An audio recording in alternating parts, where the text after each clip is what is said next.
National Medication Take Back Day just around the corner, so we got a breakdown of what you can and cannot bring. We've got the managing director of the Oklahoma Poison Center, Christy Edelin. Thank you so much for spending the time with us here today. Yeah, thank you for having me. A big push all across the country here. So right out of the gate, let's just talk about what kinds of things people can drop off during this event.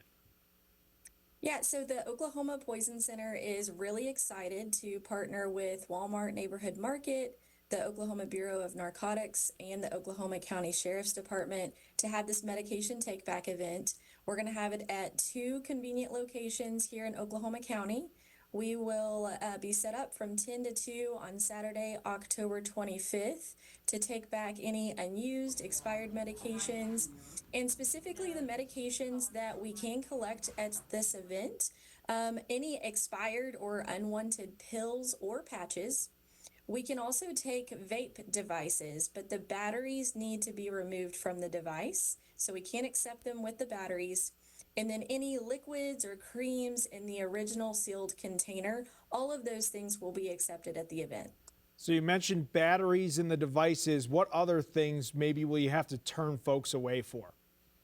Yep, so things that we will not be able to accept: any radioactive medications, inhalers, unfortunately, any loose needles, injectors, EpiPens, really any sharps of any kind we can't accept at this event. And then it should be somewhat obvious, but any illicit substances, so no marijuana, methamphetamine, anything like that will be accepted. We've seen the push for these take-back days get more broad and throughout the country as the years have gone by. Why is the disposing of these old prescriptions the right way so important? Yeah, so this is incredibly important for a few reasons. So we don't want these medications getting into our water supply. So typically it is not recommended to flush medications in the toilet or to put them down the drain. There are select cases where that is actually recommended, but for the most part, we want to dispose of these properly and not be putting them into our water supply.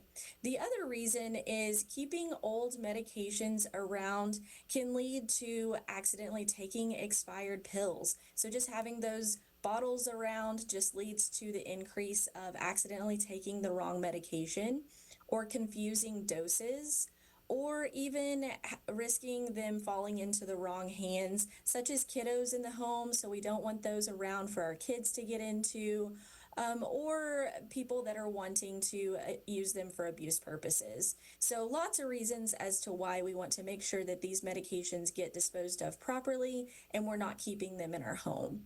Well, Christy, we appreciate the time and thank you. And we want everybody to mark their calendars here, October 25th. And as she said, 2 locations you can choose from: the Walmart Neighborhood Markets near Northwest 23rd and Penn, and near Reno Midwest Boulevard in Midwest City.